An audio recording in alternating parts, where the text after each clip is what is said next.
Bonjour à tous, vous écoutez Au Capitaine, Mon Capitaine, l'émission littéraire, le podcast, appelez ça comme vous voulez, présenté par Renaud et Wendy.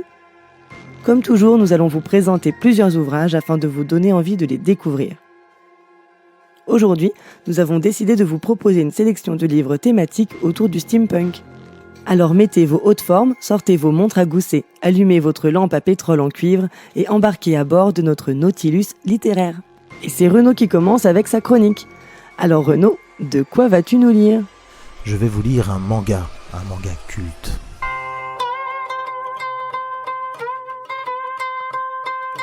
Hey les gars, vous aimez bien lire des livres un peu ? Lire des livres comme à l'école. Non, genre lire des livres, tu rentres dans une librairie, tu prends pour 200 € de bouquin quoi.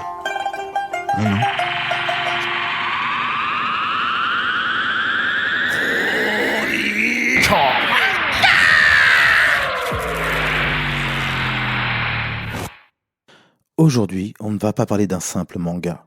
Je sais, je le dis à chaque fois, mais là quand même, non, on va parler d'un monument, un Everest narratif, un chef-d'œuvre à la frontière entre shonen, steampunk et tragédie grecque, un manga où les punchlines font mal, les combats claquent, les émotions tabassent, et les règles de l'univers sont aussi impitoyables que les méchants qui le hantent.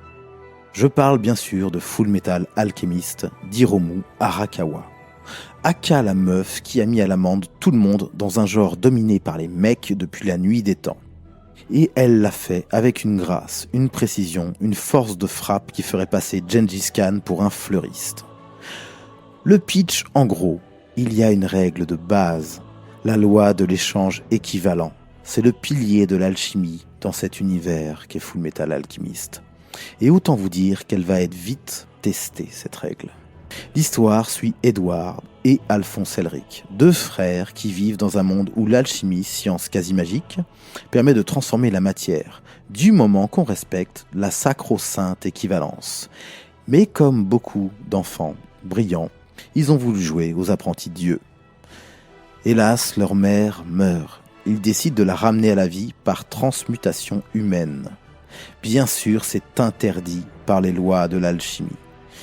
Un peu comme le génie d'Aladin, il y a des règles et on ne peut pas ressusciter les morts.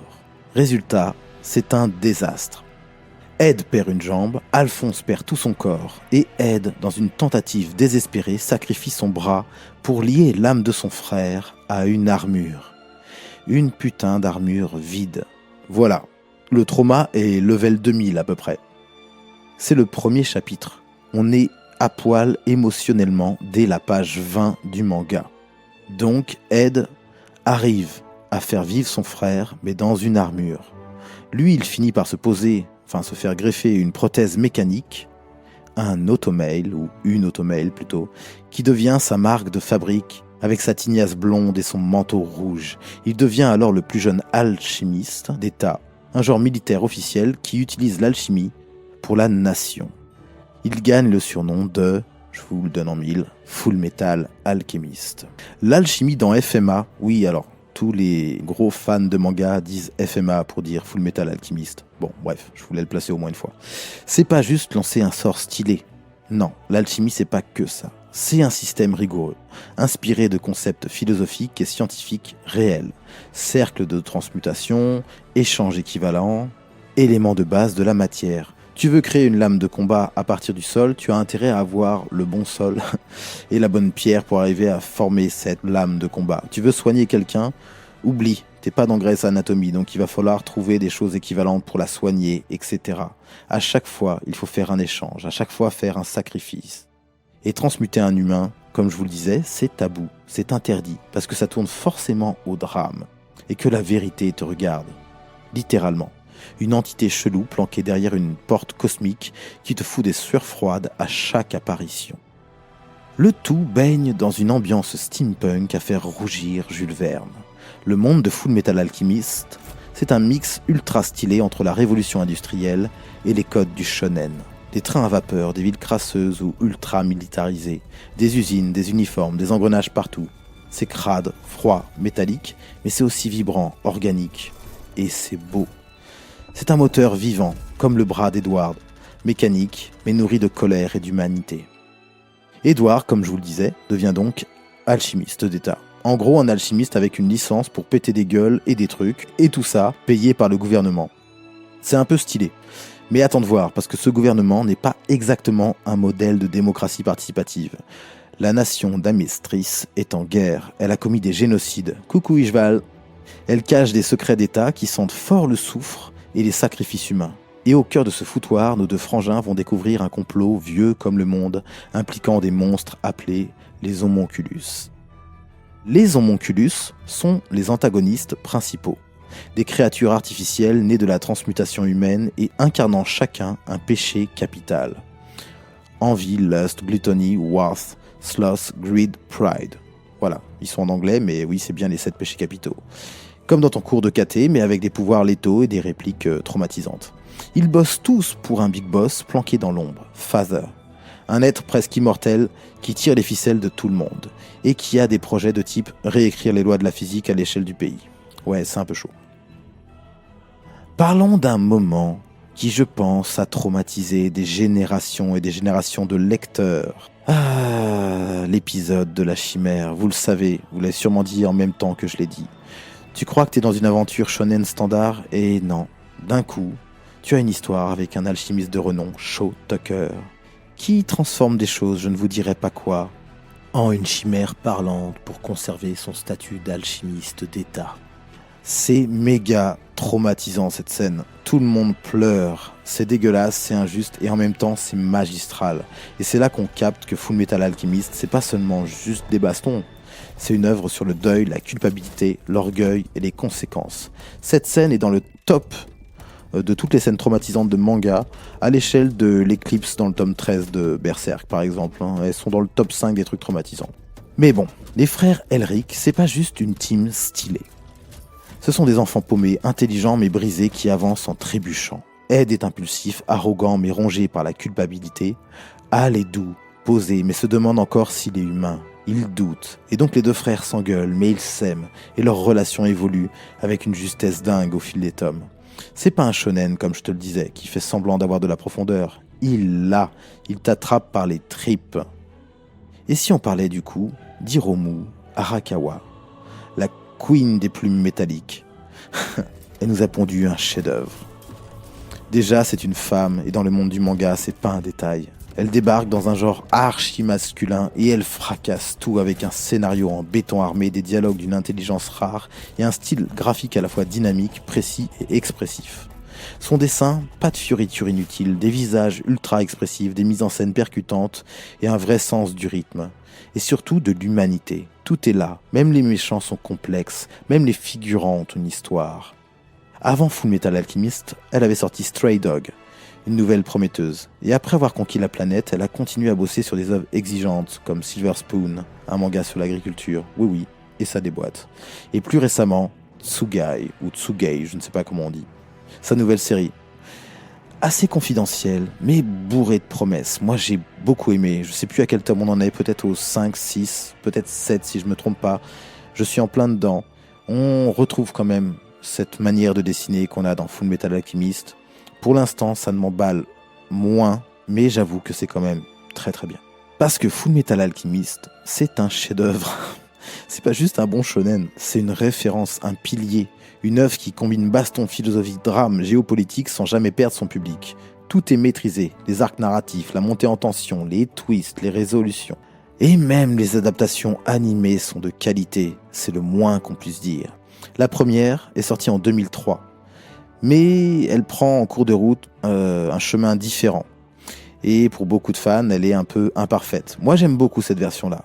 Mais évidemment, sorti en 2009, arrive Fullmetal Alchemist Brotherhood, qui suit fidèlement l'œuvre du manga d'Arakawa. Et là, c'est clairement un chef-d'œuvre de l'animation. À voir, à revoir et à chialer à la fin. Bref, c'est vraiment... Si vous n'avez pas le temps de lire, en tout cas le manga, regardez Fullmetal Alchemist. Une des deux versions. Moi, je vous conseille de voir même les deux pour les comparer.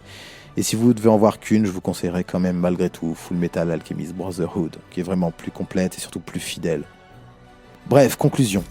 Si vous aimez les récits d'aventure profonds, les univers cohérents, les personnages complexes et les punchlines existentielles, Alors vous n'avez aucune excuse. Full Metal Alchemist, c'est le manga à lire au moins une fois dans sa vie. J'en profite pour dire qu'à la base, la série de manga avait été prépubliée dans Monthly Shonen Gangan de l'éditeur de Square Enix en 2001.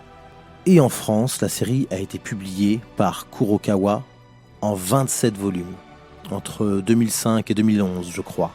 L'édition était noire dans un format de manga normal, rien de particulier. Mais depuis peu, vous n'avez aucune excuse, les mangas sont sortis dans une édition Perfect Edition en 18 volumes et c'est un régal. Les volumes sont plus grands, le dessin et le papier sont carrément plus beaux. Bref, il faut vraiment lire Full Metal Alchemist et surtout acheter ces Perfect Edition qui sont des objets vraiment très très très beaux. Voilà, je ne peux que vous les conseiller.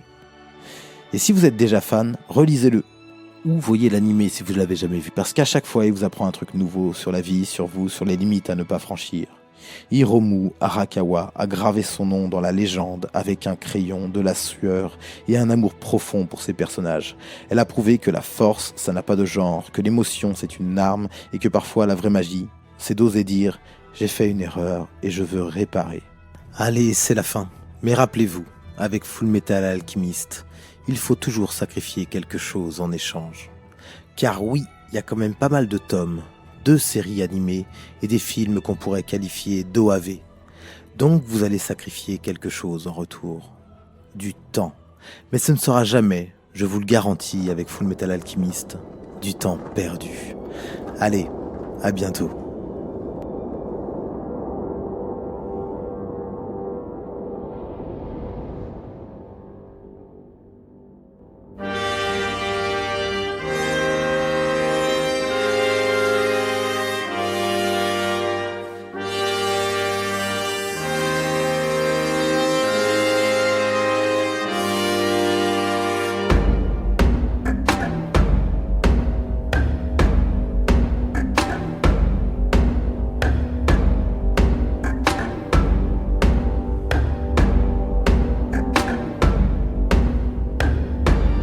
The ocean dead and cast away, where innocence is burned in flames. A million miles from home, I'm walking ahead, I'm frozen to the bones.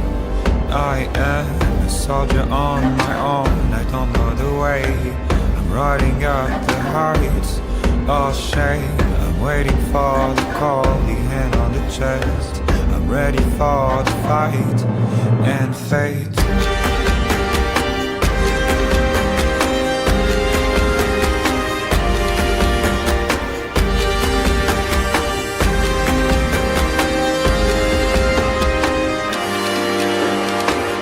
Sound of iron sharks stuck in my head. The thunder of the drums dictates the rhythm of the thoughts, the number of days, the rising of the horns ahead. From the dawn of time to the end of days, I will have to run away. I want to feel the pain and the bitter taste of the blood on my lips again.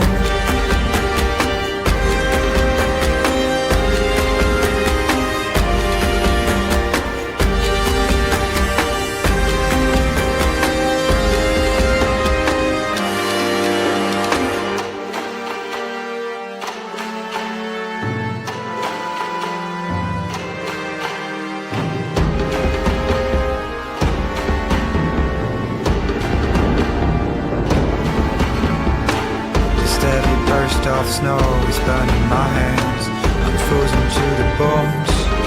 I am a million miles from home, I'm walking away. I can't remind your eyes, your face.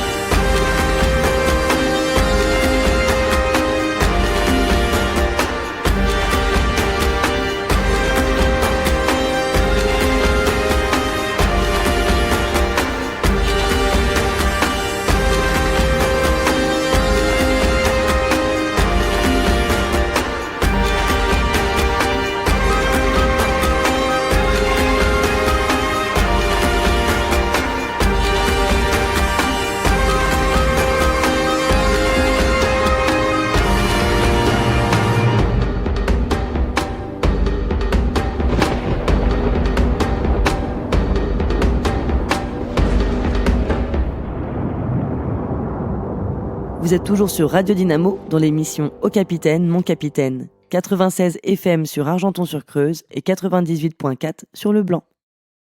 Vous venez d'écouter Iron de Woodkid. Eh bien, merci Renaud pour cette chronique. J'ai des petites questions à te poser, bien sûr, si tu es d'accord. Oui, on va dire oui. Bon, ça va alors. Alors, moi, c'était par rapport à la série en général, donc, qui parle beaucoup d'équilibre, de sacrifice, de lois naturelles. Qu'est-ce que ça signifie vraiment, la loi, en fait, de l'échange équivalent ? Alors, dans Full Metal Alchemist, la loi de l'échange équivalent, c'est la règle fondatrice de l'univers. D'ailleurs, on parle de séries, on parle de manga, hein, parce qu'il y a aussi les séries, tu sais, animées, Ah oui, etc. pardon, oui, je disais séries, oui. Pour la petite anecdote, dans la série animée, il y a ça. C'est-à-dire qu'au tout début de chaque épisode, on a cette phrase qui répète ce qu'est la loi de l'échange équivalent. Et en gros, c'est que pour obtenir quelque chose, il faut sacrifier quelque chose d'autre de même valeur en échange. C'est la base de l'alchimie, mais c'est aussi une métaphore un peu centrale de toute l'histoire, quoi. Ouais. Ce n'est pas une simple règle magique, c'est une réflexion sur le prix des choses, sur la responsabilité et ouais, même sur la maturité. Au début du manga, les deux frères Elric croient pouvoir contourner cette loi. Ils essaient de ramener leur mère à la vie et en échange de quelques ingrédients chimiques. Sauf que c'est un désastre, comme je le dis dans la chronique. Oui. Il y en a un qui perd son bras, l'autre son corps entier. Ils apprennent alors que certains échanges ne sont pas équivalents du tout, que certaines pertes ne peuvent pas être compensées. Au fil de l'histoire, cette loi, elle évolue. Elle n'est plus seulement une règle rigide, mais un questionnement presque philosophique, tu vois.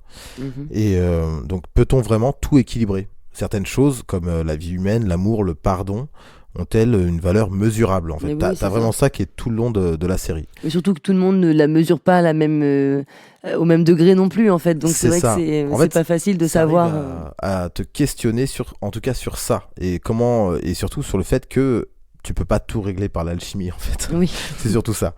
Et c'est là toute la richesse de l'œuvre. La loi de l'échange d'équivalence, c'est aussi une critique, une remise en cause. Parce que Edward, le personnage principal, finira par comprendre que ce n'est pas en donnant quelque chose qu'on obtient toujours ce qu'on veut. Et parfois, il faut renoncer et accepter de perdre, tu vois. Et donc voilà, en gros, l'échange équivalent commence comme une règle, mais devient un dilemme moral tout au long du manga. Jusqu'à cette fin que je ne révélerai pas. Ah ouais, non, attention. Donc voilà, en gros. Ok. Ça peut enchaîner avec ma deuxième et dernière question. Donc, qu'est-ce qui fait, selon toi en tout cas, que Full Metal Alchemist est un manga culte en fait, même après des années, après sa parution justement, c'est quand même assez ancien maintenant et pourtant les gens continuent de se l'arracher. Il est réédité, il y a toujours des belles versions. Alors qu'est-ce qui, selon toi, continue en fait de faire grandir cette passion pour ce manga? Alors déjà c'est un manga culte, ça c'est clair et net, parce que je trouve moi qu'il réussit un équilibre rare, celui de combiner action, émotion, intelligence et humour, et tout ça, tous ces points-là, sans jamais tomber dans la facilité. Parce que t'as d'abord l'histoire d'une quête initiatique poignante, donc ça c'est un peu le côté shonen, tu vois, celle des deux frères qui ont tout perdu, et vont en essayant de braver les lois de la nature. Et malgré tout, ça parle de deuil, de guerre, de responsabilité, de corruption et en même temps d'amour fraternel, de résilience, de foi en l'humanité. Bon, c'est des thèmes un peu universels, tu vois. Et du coup, ils sont intemporels et traités, moi je trouve en tout cas, avec une vraie finesse. Et t'as les personnages, ils sont tous marquants, qu'ils soient héros ou antagonistes. Donc les deux frangins, forcément, Edward et Alphonse Elric. Ils forment un duo de fous, quoi. Et attachants, même leurs imperfections sont attachantes, quoi. Et les méchants, les homunculus, par exemple, moi je trouve qu'ils sont nuancés. Ils sont presque philosophiques, tu vois. C'est-à-dire que c'est pas des méchants, genre bêtes et méchants, tu vois. Oui, c'est encore la zone grise. Ouais, c'est un peu ça. Et tu peux pas oublier ces méchants-là quand t'as lu le manga, quoi. Et moi, ce qui me marque peut-être le plus, c'est la manière dont Hiromu Arakawa construit son récit, en fait. Il n'y a pas de remplissage inutile ou de longueur, tu vois, comme tu peux avoir comme dans des séries, même si j'aime beaucoup, mais comme Naruto ou des choses comme ça, tu vois. Oui, bien sûr. Chaque chapitre avance, chaque élément compte. C'est un manga qui respecte son lecteur, en fait, et qui ne le prend jamais de haut, tu vois. Ça le ménage pas non plus, hein. T'as des moments hyper durs, donc voilà. Et moi j'aime bien ce ton particulier et jamais plombant, drôle et un peu absurde aussi parfois, quoi. Moi je trouve que voilà, c'est un manga qui en tout cas je comprends au fur et à mesure des années pourquoi ce manga est si culte pour tellement de gens. Et après il faut quand même rajouter aussi une couche, c'est que les adaptations justement en animé ont rendu aussi ce manga extrêmement culte, quoi. Pour beaucoup de fans du manga papier, il y a aussi l'animé qui est Full Metal Alchemist Brotherhood, qui est un chef-d'œuvre absolu, quoi, et extrêmement fidèle du coup au manga papier, quoi. Donc je pense que en fait ça continue, il y a eu les OAV, plein de films comme ça. Oui, puis il y a des gens qui ont découvert d'abord le livre, d'autres qui ont découvert d'abord la série, et qui a mené en fait l'un vers l'autre, quoi, à chaque fois. Et sachant que les deux sont d'une qualité de fou, mais quoi. oui, complètement. Oui, donc, on peut commencer par n'importe. Ah oui. Bien sûr, on conseillera toujours de lire le livre, mais en même temps, c'est vrai que ceux qui ont découvert en passant dans un premier temps par la série animée, au final. C'est mon cas, j'avais découvert Full Metal Alchemist, après Full Metal Alchemist Brotherhood, la deuxième série qui est plus complète et plus proche du manga, et après j'ai lu le manga, quoi. Et je regrette aucune étape de ce truc-là. Et je trouve même que ça peut être pas mal de le faire dans cet ordre-là. Ouais. Donc voilà. Mais en gros c'est ça. Je pense qu'il y a peut-être même pas d'exemple de manga aussi culte en animé qu'en papier. Les deux sont parfaits, quoi. Et j'ai beau chercher, je trouve pas d'autres mangas qui soient aussi bien dans les deux cas, quoi. Parfait, merci beaucoup Renaud pour ces réponses. Est-ce que tu peux nous redire s'il te plaît le titre, auteur, maison d'édition, tout ça? Oui, bien sûr. Donc c'est Full Metal Alchemist. Je conseille l'édition Perfect, un Prestige là, qui est sorti je sais plus, ça devait être en 2020, je sais plus exactement. Mais ils sont plus grands, le papier est vraiment satisfaisant, tous les dessins sont beaucoup plus beaux. Et c'est chez Kurokawa. Parfait, merci beaucoup. Et moi j'ai fini avec ma chronique, Wendy, du coup. Et donc c'est à toi. De quoi vas-tu nous lire? Maintenant moi je vais vous lire un roman fantastique. Yeah. On touche à l'irrationnel. Entassement symétrique de livres. Même schéma que pendant la grande perturbation de Philadelphie en 1947. Tu as raison. Aucun être humain n'entasserait des bouquins comme ça. Je commence aujourd'hui avec un roman entre l'enquête et la fantaisie, Le Paris des merveilles de Pierre Pével. Nous sommes à Paris, au XXe siècle. Les messieurs ont de fières moustaches et des chapeaux melons, tandis que les dames portent des corsets, des jupons et des bottines à boutons. De rutilants tacos pétaradent parmi les fiacres le long des grands boulevards aux immeubles haussmanniens. Mais ce n'est pas tout à fait le Paris de la belle époque tel que nous le connaissons. La tour Eiffel est en bois blanc, les sirènes ont investi la Seine et les farfadets le bois de Vincennes. Des chats ailés discutent philosophie et une ligne de métro permet de rejoindre le pays des fées. Occupé à enquêter sur un trafic d'objets enchantés, Louis Denisard Hippolyte Griffon, mage du cercle Sian, se retrouve contre son gré mêlé à une série de meurtres. Confronté à des gargouilles immortelles et un puissant sorcier, Griffon n'a pas d'autre choix que de s'associer à Isabelle de Saint-Gilles, une fée renégate que le mage ne connaît que trop bien. Vous aimez les enquêtes, la magie? Avec Le Paris des merveilles, vous serez ravis. Pierre Pével est un auteur français et en particulier de littérature de science-fiction et de fantasy. Mais avant de se mettre à l'écriture de grandes sagas, il commence en tant que scénariste de jeux de rôle. Il a contribué au développement de Nightcrawler, dont il écrit 4 romans sous le pseudonyme de Pierre Jacques pour enrichir l'univers du jeu de rôle et le développer davantage avec les chroniques des 7 cités. Il replongera dans cet univers une quinzaine d'années après avec une nouvelle série de romans du nom de Au Royaume. Il collabore également à la création des jeux Stormbringer, Hawkmoon, Pendragon, INSMV et Bloodlust. L'expérience de Pierre Pével dans le jeu de rôle a influencé sa manière de créer des univers riches et détaillés dans ses romans. Il a déclaré lui-même que son travail dans le jeu de rôle l'a aidé à développer des mondes cohérents, avec une géographie riche ou encore une politique propre. Ainsi, avant de devenir un auteur de fantasy reconnu, Pierre Pével a apporté une contribution significative à l'univers du jeu de rôle en développant des univers immersifs et en participant à la création de plusieurs jeux. Côté littérature, il s'est notamment fait connaître avec sa saga Des ombres de Willstadt, excusez mon accent. Trilogie historique mêlant empire romain, guerre, dragons, ghouls et chasseurs de démons. Ça vous donne envie, n'est-ce pas?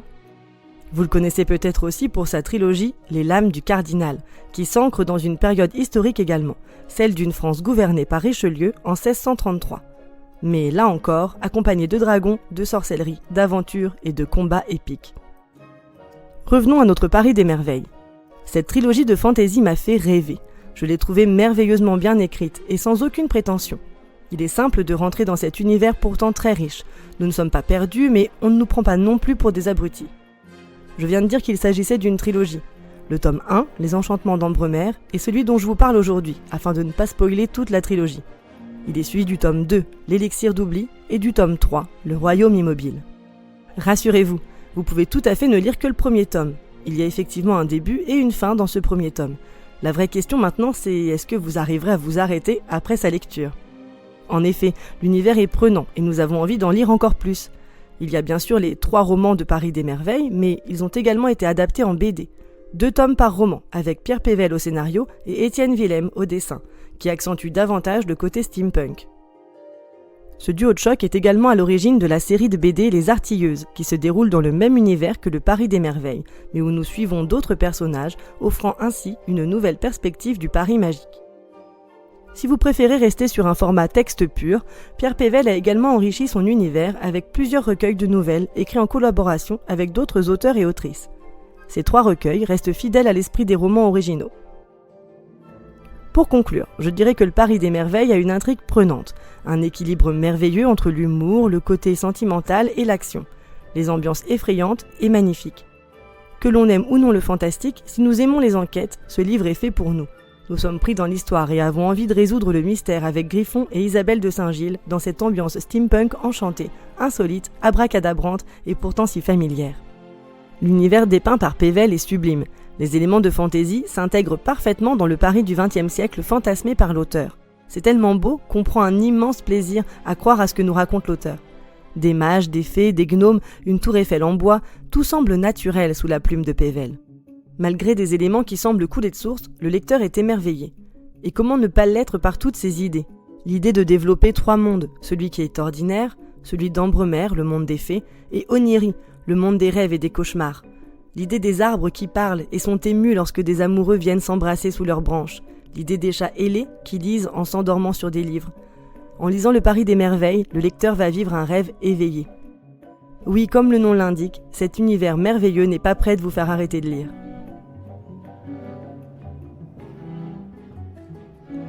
Dim, dam, dadilam, vacarme s'en va dans l'oubli éternel. Et Gustave, dom guardiam, dilim, didididilam, lutes sera dodilom, seram. Dim, dim, da da da, dim, da da da, dim, da di dam. Dim dim da da da dim dim da da da dim da di dam. Dans là-haut sera ravi, les toits à sœur noir gris fera.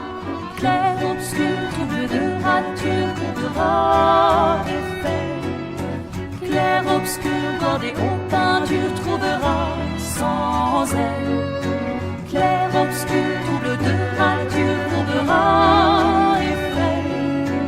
Clair, obscur, bordé aux peintures, trouvera sans elle. Ô clair, obscur, trouble, rature. Clair, obscur, guardé aux peintures.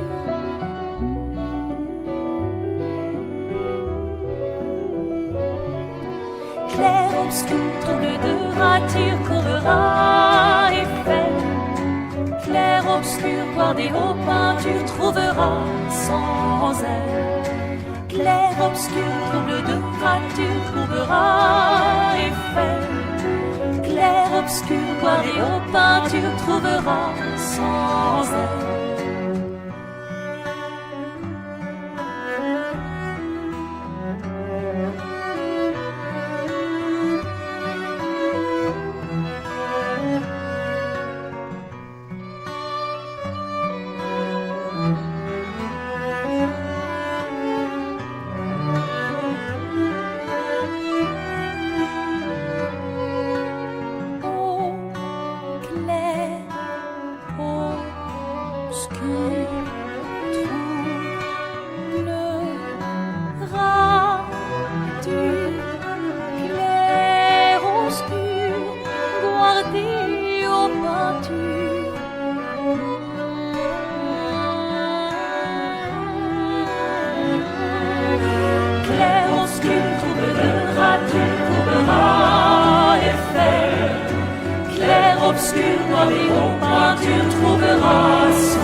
obscur trouble de rature courbera et fait. Clair obscur par des hauts pins tu le trouveras sans air.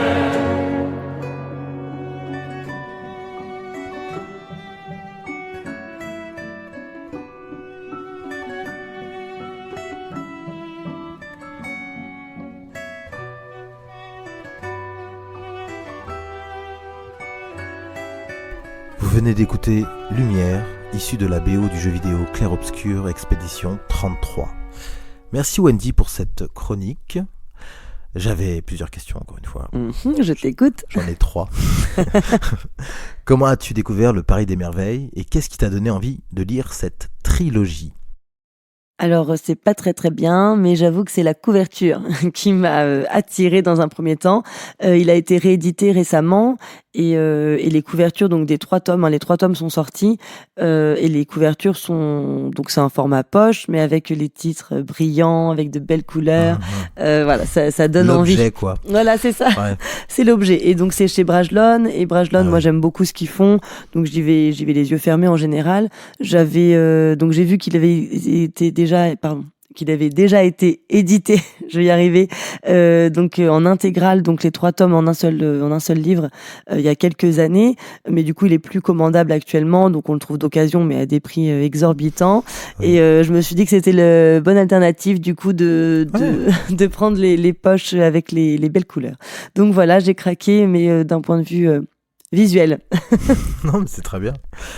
Et du coup, après la lecture, du coup, quand même, là, on parlait juste de l'objet, mais maintenant que tu as lu, oui. Est-ce que l'univers t'a paru crédible malgré la présence de magie, de fées et de créatures fantastiques ? Oui, complètement. Après, moi, donc de base, quand je choisis un livre plaisir, c'est essentiellement quand même des livres fantasy fantastiques. Donc, de toute façon, je suis cliente de ce genre de choses-là. Mais même quand on ne l'est pas, ce livre fonctionne. Je l'ai conseillé à plein de personnes qui sont plutôt amateurs d'enquête. Et en fait, très vite, on oublie qu'on est dans un univers de fantasy. Et on se prête au jeu justement de l'enquête pour la résoudre avec les personnages. Donc au final, ça fonctionne très bien qu'on aime le fantastique ou non. Et surtout, c'est tout à fait crédible. C'est ce qui fait aussi que c'est de la bonne fantasy. C'est que l'univers est à la fois très riche. Il y a plein de choses qui nous rappellent, voilà, de temps en temps, qu'on n'est pas dans le Paris qu'on connaît. Mais en même temps, il y a des rues, il y a des décors, il y a des choses qui, voilà, pour des personnes qui connaissent un peu Paris, on se retrouve quand même dans ce décor-là. Et donc, c'est pas difficile de l'imaginer. Et en même temps, il faut y ajouter, du coup, une petite fée par-ci, par-là. Mais voilà, donc honnêtement, ça fonctionne très, très bien. Et on n'est pas, voilà, c'est pas déroutant. Et je trouve que c'est tout à fait crédible, même si, bon, malheureusement, les chats ne parlent pas. Ouais, et ne lisent pas des livres en dormant dessus. J'aimerais beaucoup connaître cette technique. Mais bon, voilà. Mais sinon, tout à fait crédible et ça fonctionne, qu'on soit amateur ou non de fantastique. Vraiment, j'insiste là-dessus parce que je sais que ça peut freiner et en fait, là, dans ce cas-là, ça fonctionne. Ok. Du coup, le roman, il a été adapté en BD, en plein de formats différents, etc. Mm-hmm. Mais imaginons, toi, Wendy, que tu sois directrice de casting, si l'univers devait être adapté à l'écran, en film, en série, comme tu veux, qui choisirais-tu ? Quel casting mettrais-tu à l'honneur pour cet ouvrage ? Wow. Alors c'est pas facile et en même temps, je pense que pour moi ça l'est puisque c'est exactement eux que j'ai imaginé pendant la lecture. Donc voilà, mais moi j'aurais mis dans le rôle de Griffon David Tennant qui je trouve correspond très bien. Pour les gens qui sauraient pas qui c'est le bon vieux Doctor Who. Vous avez pu le voir aussi dans Harry Potter. Oui. Voilà, exactement. C'est un acteur qui défonce quand même. On l'a vu aussi plus récemment dans Jessica Jones. Ouais. Et puis je crois qu'il fait aussi c'est pas Good, non. Ah, American God. American God. Non, c'est Good Omen. Good Omen, exactement. C'est ça. C'est Good Omen. Mais bon, je pense que vous l'avez vu dans plein d'autres choses. Hein. Mais effectivement, voilà. Donc David Tennant, je pense qu'il aurait eu le rôle de Griffon. Et pour Isabelle de Saint-Gilles, je verrais bien Bryce Dallas Howard. Ouais. C'est comme ça hein, qu'on dit. Oui, la fille de. Ouais, Oui, de c'est Ron ça. Howard. Mais je l'aurais bien vu aussi dans ce rôle-là, un peu Donc, plus une jeune rousse. que lui, rousse, voilà exactement. J'aurais bien vu ça. Et après pour la réal, ben je sais pas, je l'aurais, ben d'un point de vue un peu, j'aurais peut-être mis Chris Columbus, mais parce que parce que ça s'y Ouais. prête. Mais honnêtement, je pense que bon, ça pourrait être Ouais, quelqu'un d'autre, quoi. On peut mettre Chris Columbus, Steven Spielberg et Barry Levinson. Tu sais, ce fameux Oui, trio là parfait. de Young Sherlock Holmes là. Allez, hop, Allez, boum, c'est ça, parti. ça me va très bien. On peut Ok. mettre les trois tant que c'est David Tennant qui a le rôle. On va appeler David. Allez. Ok. Rappelle-nous chez qui c'est, etc., etc., etc.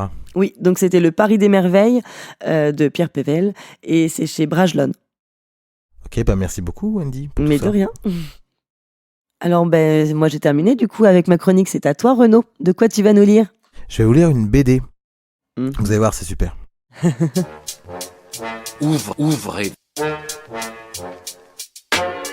Ouvrez vos livres, page 394. Ouvrez vos livres, 394. Aujourd'hui, on va aller faire un tour du côté de chez Disney. Et chez Disney, il y a des teams. Il y a des teams de personnages. Il y a des gens qui aiment, par exemple, Tic et Tac, d'autres gens qui aiment telle personne. Moi, mes deux personnages préférés, c'est clairement Donald et surtout Picsou. C'est mes personnages préférés de Disney, ne cherchez pas. Voilà. Mais aujourd'hui, on va pas parler d'eux. On va parler de Mickey. Et tu crois connaître Mickey, j'imagine, et quand on te dit Mickey, tu penses à un short rouge, à des oreilles rondes, à une voix aiguë qui dit « Oh, plutôt !» toutes les 2 secondes. T'as grandi sûrement avec Mickey Parade géant et ses BD où Dingo invente une machine à faire le café qui déclenche l'apocalypse, par exemple. Car Dieu sait que notre bonne vieille souris aux oreilles rondes en a vu de toutes les couleurs chez Disney. Et ça, pour le meilleur, et souvent, hélas, pour le pire. Eh bien, oublie tout ça. Parce qu'aujourd'hui, Mickey plonge dans un genre qu'on connaît mal et qu'on réussit encore plus rarement. Le steampunk. Alors faisons une petite pause, comme dans C'est pas sorcier. Alors Jamy, dis-moi, c'est quoi le steampunk ? Eh bien oui Renaud, le steampunk c'est ce courant littéraire et visuel qui imagine un monde où la révolution industrielle ne se serait jamais arrêtée. Des machines à vapeur, des rouages partout, des lunettes d'aviateur, des dirigeables, des engrenages, du cuivre, de la suie et souvent un soupçon de mélancolie. C'est Jules Verne, remixé par un ingénieur gothique. C'est l'an 1900 avec des robots. Mais merci Jamy pour cette intervention. Mais de rien Renaud. Bon je sais, j'imite aussi très mal Jamy de C'est pas sorcier, mais c'était trop tentant de le faire. Désolé pour ça. Bon.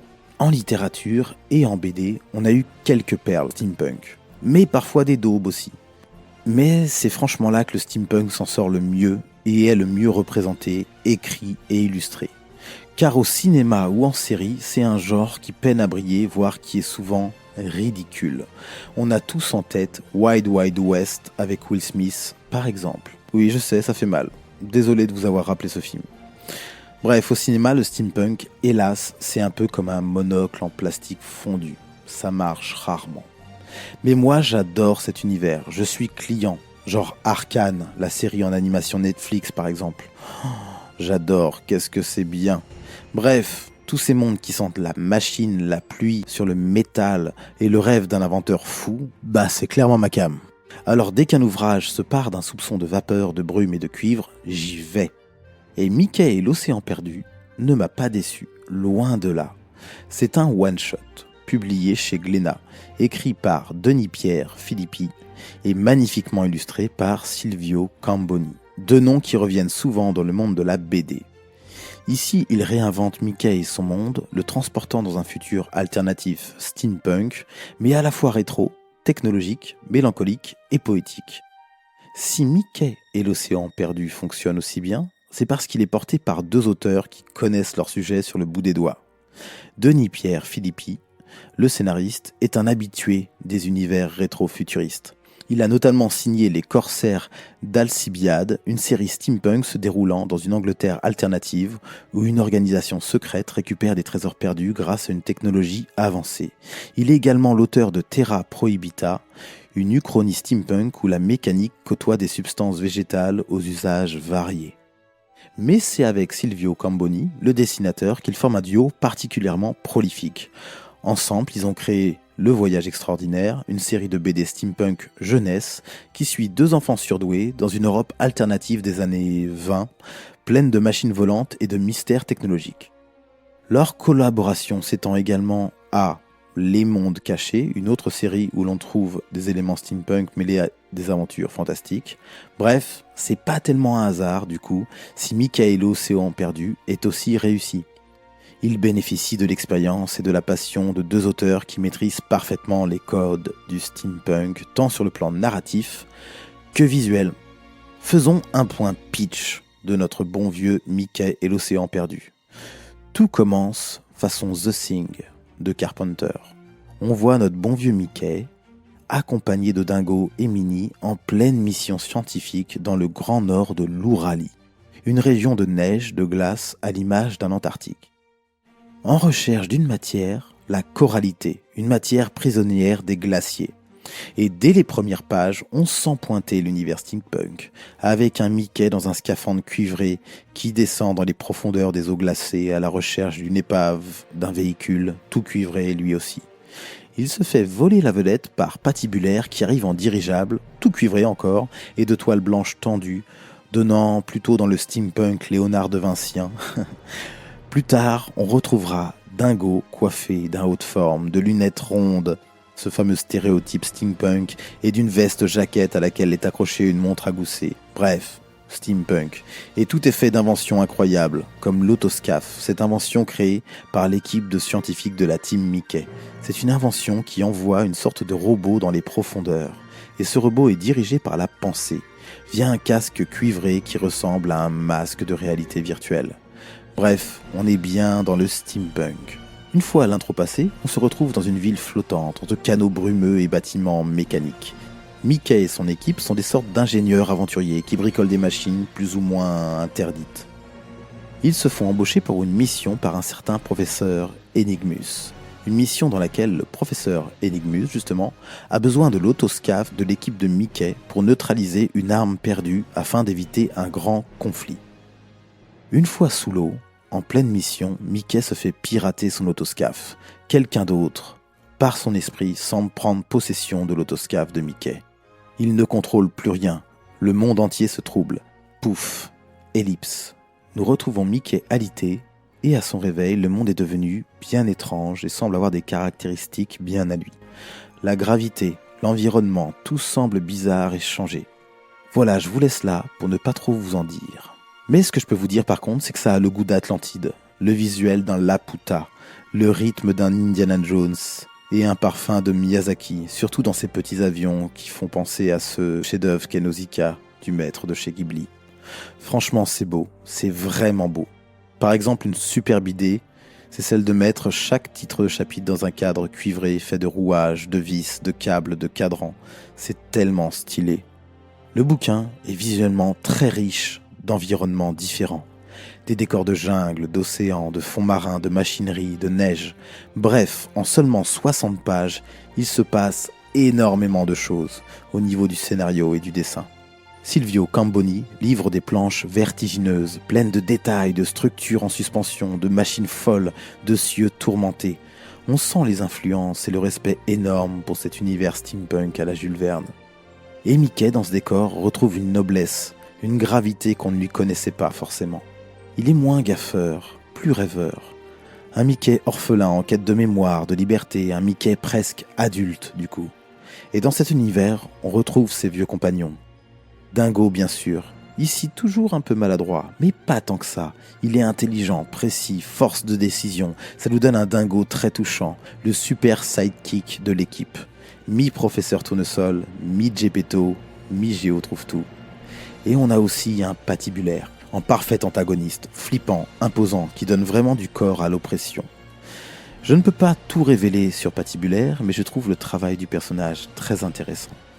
Et mention spéciale à Minnie, qui n'est pas cantonnée à la potiche amoureuse, mais devient une méga scientifique, un personnage féminin fort. Elle a du charisme, du courage et un rôle central. Enfin, l'univers est dense, les enjeux sont clairs, l'émotion est là, mais sans pathos forcé. Il y a une vraie âme dans cette BD.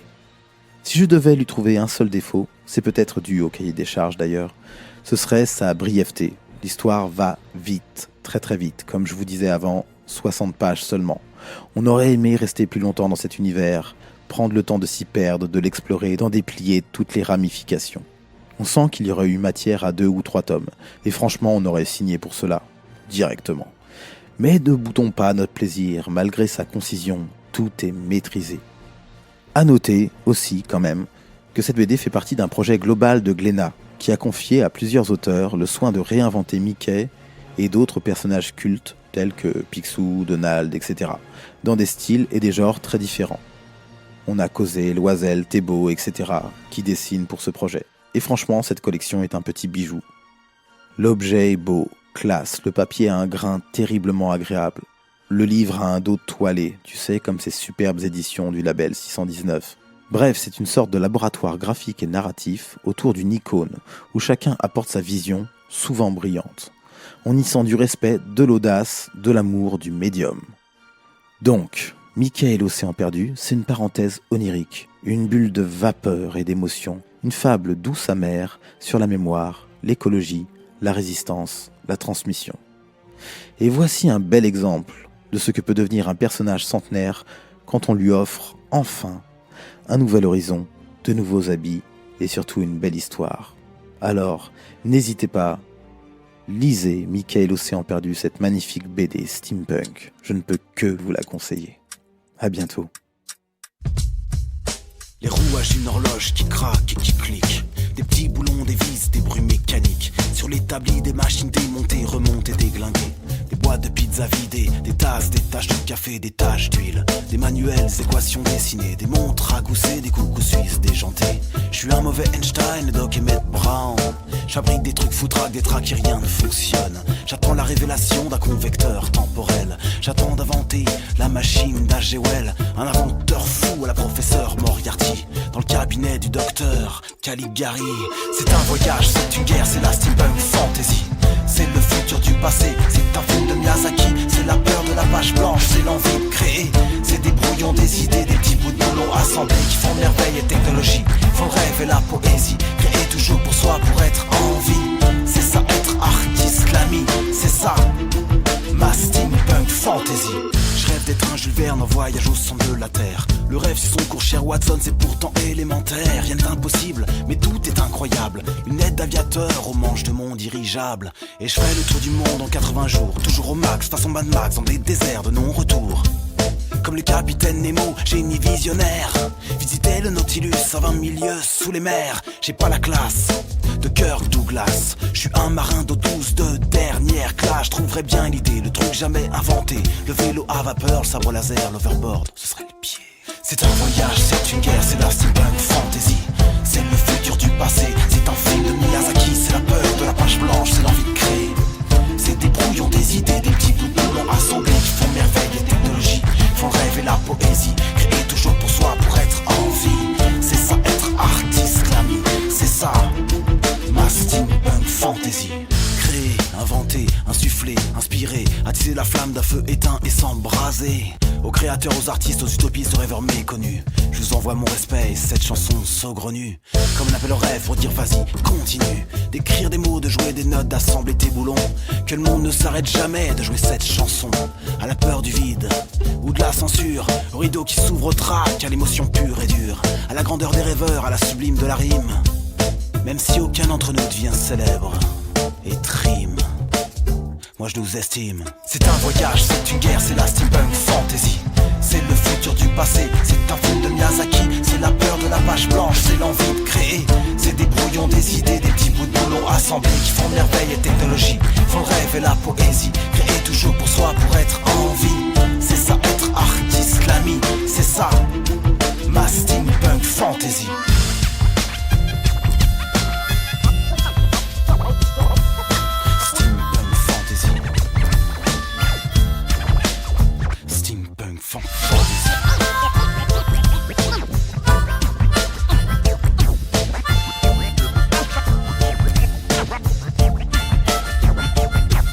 C'est un voyage, c'est une guerre, c'est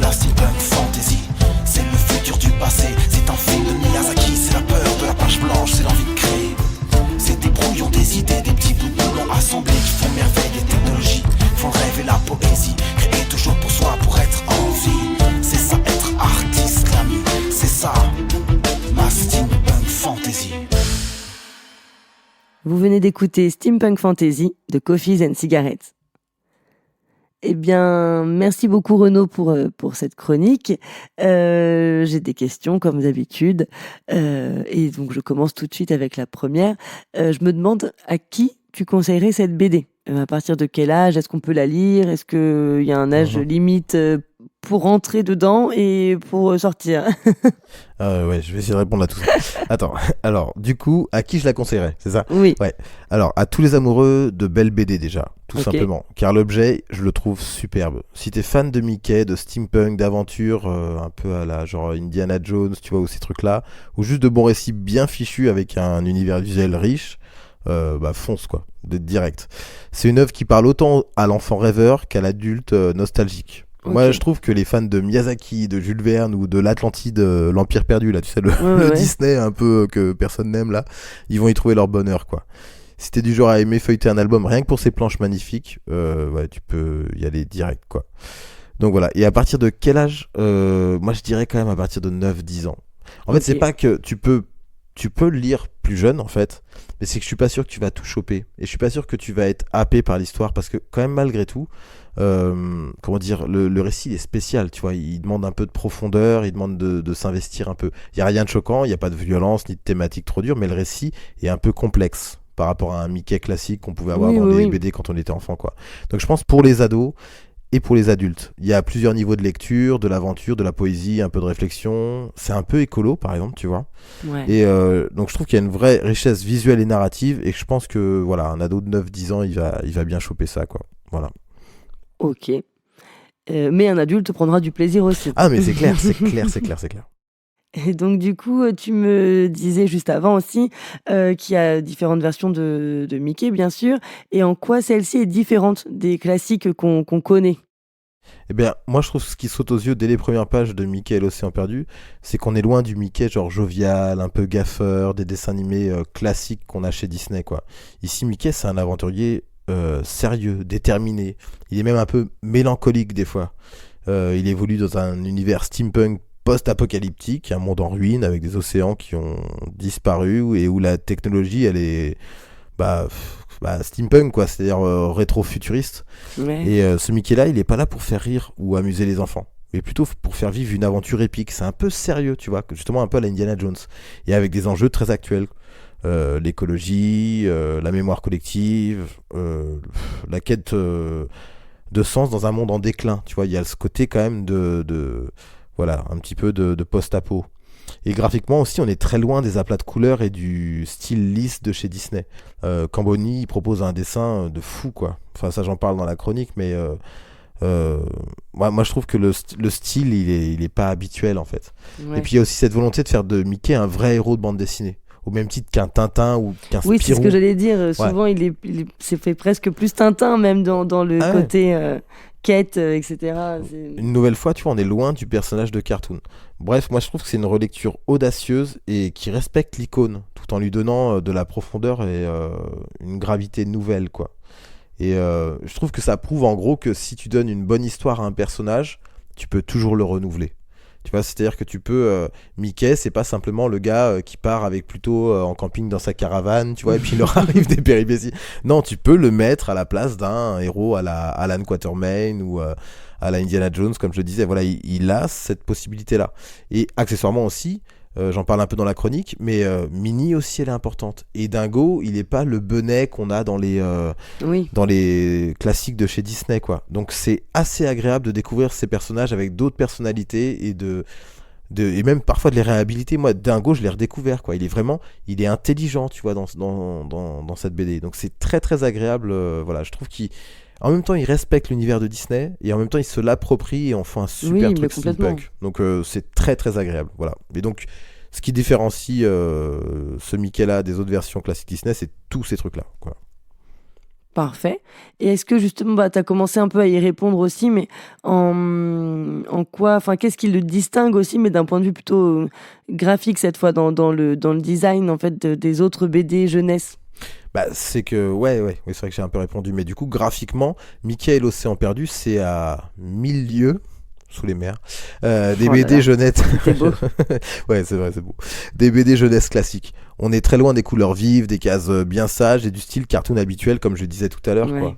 C'est que moi, je trouve que le dessin, il est un peu sombre, il est texturé, il est un peu presque cinématographique, tu vois. Je parle depuis tout à l'heure d'Indiana Jones ou d'Alan Quatermain, et donc je trouve que ça fonctionne bien, quoi. Les auteurs Cambini et Filippi, ils plongent Mickey dans le steampunk. Donc qui dit steampunk dit rouage, dit brume, dit métaux rouillés, dit machines étranges. Donc on sent l'influence de l'animation européenne, des films comme justement, je le disais tout à l'heure, l'Atlantide et tout ça.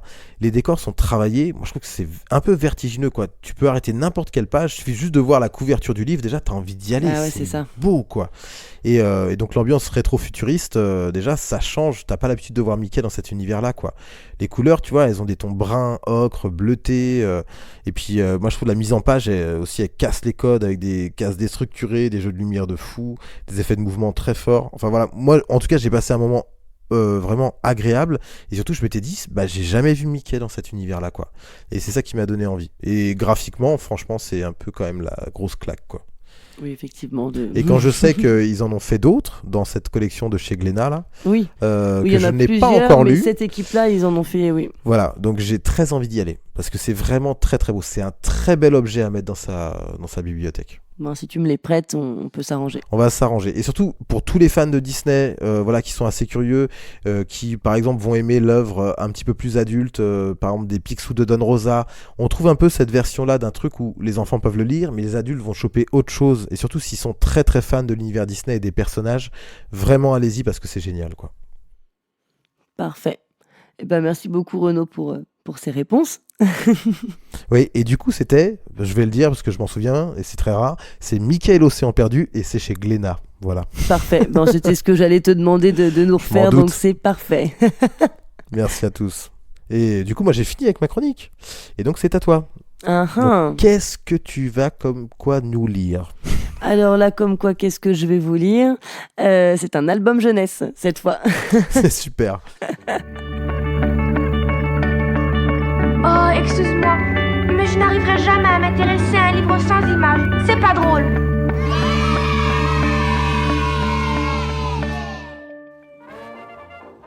Place à la jeunesse maintenant, avec Charlie's Folly. Charlie, surnommé Charlie les petits petons, danse des claquettes lorsque personne ne le voit. Il est aussi très timide et ne sort qu'à la nuit tombée avec son caddie qu'il remplit de trouvailles abandonnées sur le trottoir.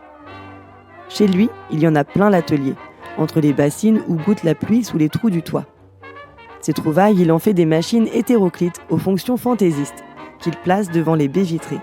Avec un scaphandre de vieux ressorts, une bouilloire, il crée la machine à enfiler les chaussettes ou encore celle capable de désigner les étoiles dans le ciel. Il y a aussi celle qui jongle avec des bulles de savon, ainsi que la machine à dresser des colibris. Ces machines sont toutes différentes et toutes plus folles les unes que les autres. Un soir, un couple qui aperçoit ses créations par la fenêtre demande à acheter ses robots. Tous ses robots. Charlie hésite mais finit par accepter. Avec l'argent gagné, il refait son toit de maison et achète des chips et du chocolat. Mais voilà, maintenant il se sent un peu seul. Heureusement, de leur côté, les machines aussi se sentent très seules, loin de leur créateur.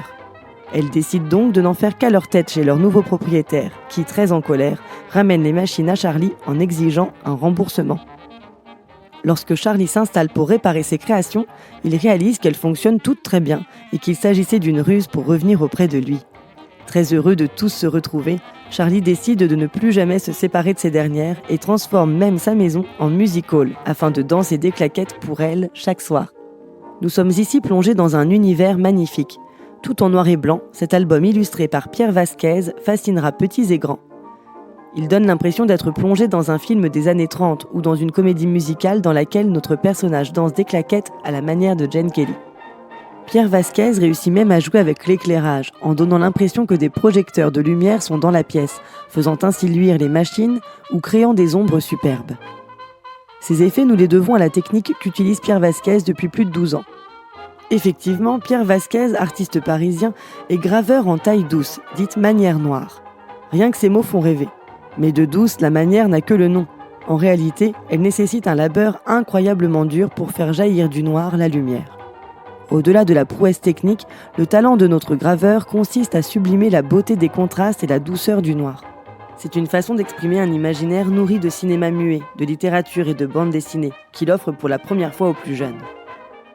Il a créé avec Didier Lévy les livres Aspergus et moi et Le Train fantôme, publiés aux éditions Sarbacane. D'ailleurs, Didier Lévy, c'est l'auteur qui écrit Charly's Folly. Français également, c'est à Paris qu'il commence avec une carrière de journaliste avant de se tourner vers l'écriture de livres pour enfants, à laquelle il se consacre maintenant entièrement. Il a plus d'une centaine d'ouvrages à son actif et publie chez des éditeurs de renom comme Albin Michel, Nathan ou encore l'École des loisirs. Auteur de séries à succès comme Cajou ou La Fée Coquillette, c'est avec beaucoup d'humour qu'il écrit pour la petite enfance. C'est aussi l'un des grands auteurs de Sarbacane, conteur poétique et talentueux des aventures d'Angelman, récompensé par de nombreux prix, ainsi que de La Bête curieuse, auteur sensible de L'Arbre lecteur, Lifou et du Gâteau de paix, créateur des séries Petit Dernier avec Fred Benaglia, Elsa avec Catherine Meurice et Shen Chan avec Fabienne Laurent. L'air de rien, il aborde avec pudeur et discrétion les grandes questions de la vie et participe sans même s'en rendre compte à l'épanouissement de ses jeunes lecteurs. Revenons à Charly's Folly. Je suis tombée dessus par hasard et il m'a tout de suite marqué. Il faut savoir qu'en tant que libraire, je reçois des catalogues contenant les prochaines sorties littéraires. C'est à ce moment-là que je choisis si je souhaite prendre un livre en librairie dès sa sortie. Quelquefois, un représentant vient me voir et me fait découvrir des choses incroyables. D'autres fois, je dois me débrouiller avec un catalogue ne rendant pas toujours hommage aux livres merveilleux que je m'apprête à recevoir. C'est un pari. Je fais confiance à mon instinct. Pour Charly's Folly, je ne regrette absolument pas. Le dessin m'a bien sûr tout de suite emporté. J'ai trouvé audacieux de proposer quelque chose en noir et blanc à un jeune public. Le noir et blanc, on le sait, est très bien pour les tout petits qui n'ont pas encore la capacité de percevoir les couleurs de manière détaillée. Ils distinguent mieux les contrastes forts. Le noir et blanc attire leur attention et stimule leur concentration. Passé un certain âge, celui des lecteurs de Charly's Folly notamment, les couleurs ont souvent beaucoup plus de succès. C'est ce que je croyais en tout cas. J'ai proposé une lecture de cet album à un public âgé entre 6 et 10 ans, et c'était incroyable. Un silence, une concentration, des yeux brillants rivés sur les images et surtout, une fois le livre refermé, des questions et l'envie de discuter autour de cette lecture. C'était une réelle ouverture philosophique sur l'art et son utilité, pour un jeune public, sans même que je m'en sois rendu compte lors de ma première lecture. Car oui, Charly va créer des machines à répétition, en fonction des objets trouvés dans la nuit pour les réaliser. Ces robots, c'est ce qui permet à Charly d'avoir un quotidien plus joyeux, pétillant. Il met tout son cœur à l'ouvrage. Mais voilà, Charly, ce petit chien qui aime le jazz, les comédies musicales américaines et les claquettes, devra choisir entre ne manquer de rien et vivre de ce qu'il aime. À la manière de Charlie Chaplin, c'est sur un fond d'humour et de poésie, d'espièglerie et d'anticonformisme que nous allons découvrir cette histoire. Je pense sincèrement que c'est un album qui mérite d'être lu, qui donne envie de créer des machines steampunk à vapeur, qui rappelle que le bonheur et ce qui nous rend heureux est souvent juste sous nos yeux. C'est un album qui donne envie de faire des claquettes au son d'un gramophone. Poétique, doux, drôle et touchant, il invite à croire en ses rêves et c'est pour cela que je vous le conseille vivement. Make 'em laugh, make 'em laugh. Don't you know everyone wants to laugh? My dad said be an actor, my son, but be a comical one. They'll be standing in lines for those old honky-tonk monkey shines. Or you could study Shakespeare and be quite elite, and you could charm the critics and have nothing to eat. Just slip on a banana peel, the world's at your feet. Make 'em laugh, make 'em laugh, make 'em laugh. Make 'em laugh.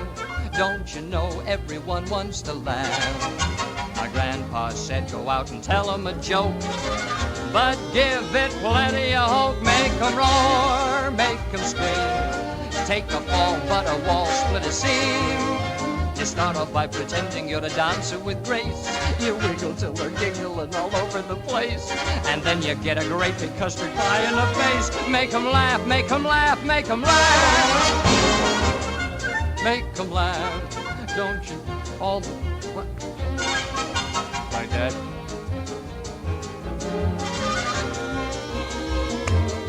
They'll be standing in lines for those old honky-tonk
d'écouter Make 'Em Laugh, une chanson extraite de la BO du film Chantons sous la pluie.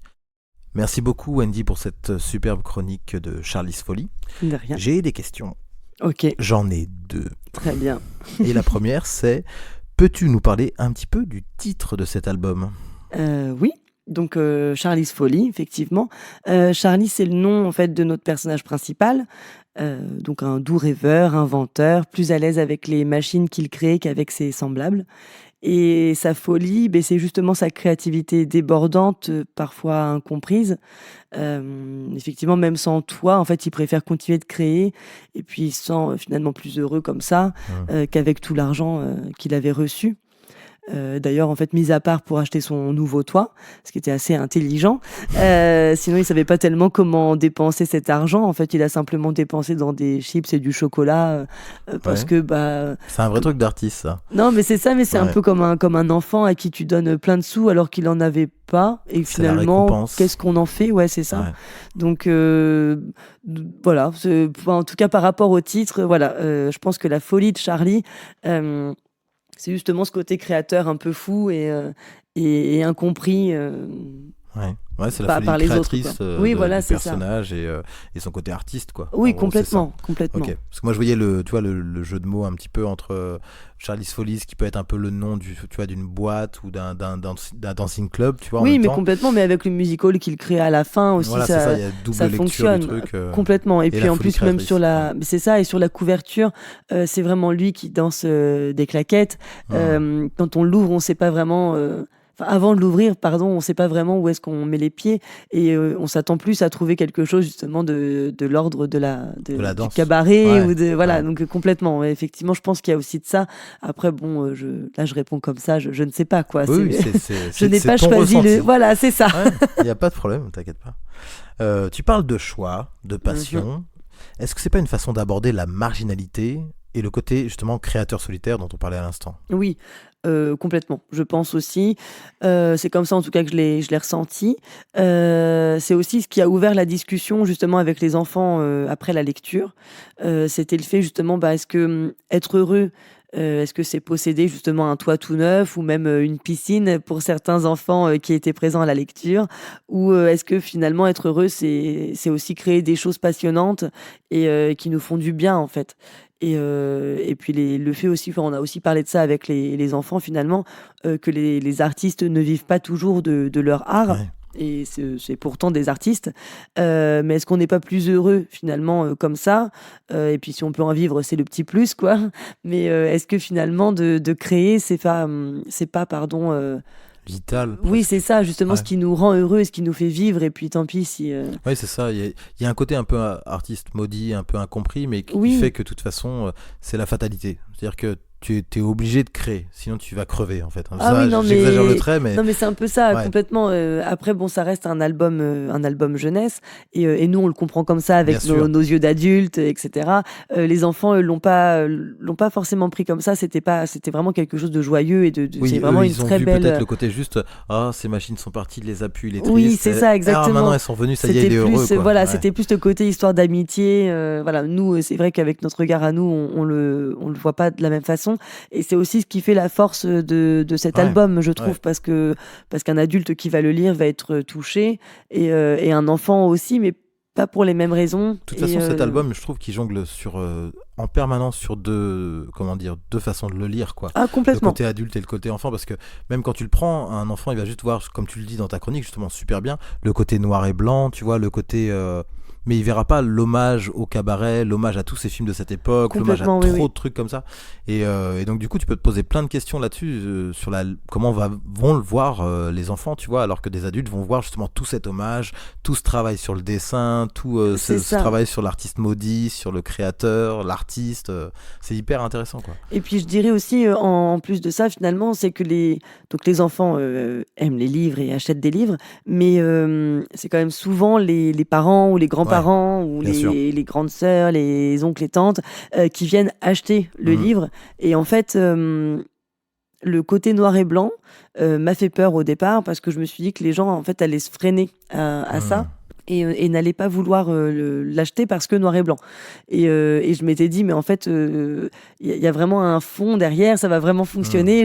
J'y croyais vraiment. J'y crois toujours d'ailleurs, et j'ai bien fait parce que ça fonctionne très bien. Mais c'est vrai que le côté noir et blanc sur le moment m'a fait un peu peur parce que c'est pas forcément les enfants qui viennent le chercher. Et je savais pas si les gens allaient prendre le temps de le lire, de le feuilleter, pour essayer de comprendre en fait ce que ce livre voulait transmettre en fait, parce qu'il y a vraiment un truc le côté transmission. Il demande un petit effort. Il demande un petit effort de le prendre dans les mains, mais quand tu l'as, c'est non, fini. mais c'est ça. Et même les enfants. C'est ce que j'allais dire. Voilà, enfants, adultes, dans tous les cas, ça fonctionne. Mais c'est vrai que sur le moment, parmi tous les autres qui sont vraiment très très colorés, surtout en ce moment avec l'été qui arrive, il y a beaucoup de choses qui sortent. Si on doit le comparer par exemple à Poisson-Fesse qu'on a fait en chronique, ça n'a rien à voir, quoi. Oui, non, mais c'est ça, ou même à La petite fille la plus forte du monde. C'est vrai que c'est pas du tout le même style.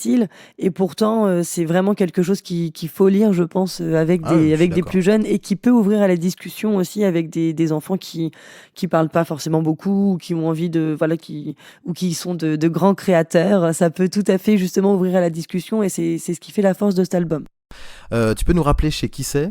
Oui, bien sûr. Donc c'était Charlie's Folly aux éditions Sarbacane, et au dessin donc on avait Pierre Vasquez, et pour le texte Didier Lévy. Eh ben merci beaucoup Wendy. Mais de rien. Vous venez d'écouter Au Capitaine, mon capitaine, l'émission littéraire, le podcast, appelez ça comme vous voulez, présenté par Renaud et Wendy. Et bonne lecture, Moussaillon.